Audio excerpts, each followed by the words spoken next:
এইটা শেয়ার করেন না, যে গানের ভিডিও শেয়ার করেন কাজে আসবে। যে গানের ভিডিও শেয়ার করেন কাজে আসবে। ভাইরে, এই ভিডিওটি আপনারা কেউ স্কিপ করে চলে যায় না। এটি আদি পিতা হযরত আদম আলাইহিসসালামের রোজা মোবারক। আপনি যদি প্রথম দেখে থাকেন তাহলে কমেন্টে আমিন লিখে আর ভিডিওটা শেয়ার করে। নবীজির নিজের হাতের লেখা দেখার ভাগ্য সবার হয় না। আমি বিশ্বাস করি যারা মুসলমান তারা অবশ্যই ভিডিওটি বেশি বেশি শেয়ার করে অন্য সকল মুসলমানদেরকেও নবীজির হাতের লেখাটি দেখার সুযোগ করে দিবে। আর আমি বিশ্বাস করি যারা মুসলিম তারা অবশ্যই আমার পেজটি ফলো। কেউ আমিন না লিখে যাবেন না। কিংবা কাবা শরীফের ইমাম স্বপ্নে দেখেছেন যদি কেউ এই মেসেজটি 20 জনকে ফরওয়ার্ড করে তাহলে আগামী 7 দিনের মধ্যে তার মনের আশা পূরণ।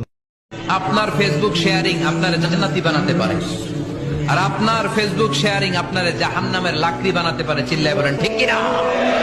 So the decision is yours. সিদ্ধান্ত আপনাকে নিতে হবে, আপনি কিভাবে। নবীজির দাড়ি মোবারকটি যে একটাবার শেয়ার করবে, হে আল্লাহ মৃত্যুর আগে তাকে একবার হলেও নবীজির রোজা মোবারকটি সচক্ষে দেখার তৌফিক দিয়েন। नेक चीजों को शेयर करने से शैतान रोकता है। अगर आपको शैतान ना रोके तो इसे एक शेयर जरूर कर देना। नेक चीजों ভাই, আপনার হাতে কি 5 সেকেন্ড সময় হবে না আমার আল্লাহর কোরআনটিকে শেয়ার করার জন্য? লাইক করতে হবে না ভাই, একটাবার শেয়ার করে দেন না।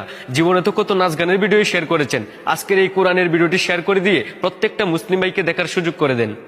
1 ঘন্টার মধ্যে খুশি সংবাদ পাবেন আপনি যদি আল্লাহর এই নামটি 2 জনকে শেয়ার করেন। 1 ঘন্টার মধ্যে খুশি সংবাদ পাবেন আপনি যদি আল্লাহ। কত খারাপ জিনিস শেয়ার করেছেন, আল্লাহর দোহাই এই ভিডিওটি শেয়ার করুন, সবাইকে ছড়িয়ে দিন। হয়তো আল্লাহ আপনাকে এই শেয়ারের মাধ্যমে ক্ষমা করে দিতে পারেন। সবাইকে ছড়িয়ে দিন, হয়তো আল্লাহ আপনাকে এই শেয়ারের মাধ্যমে ক্ষমা করে দিতে পারেন।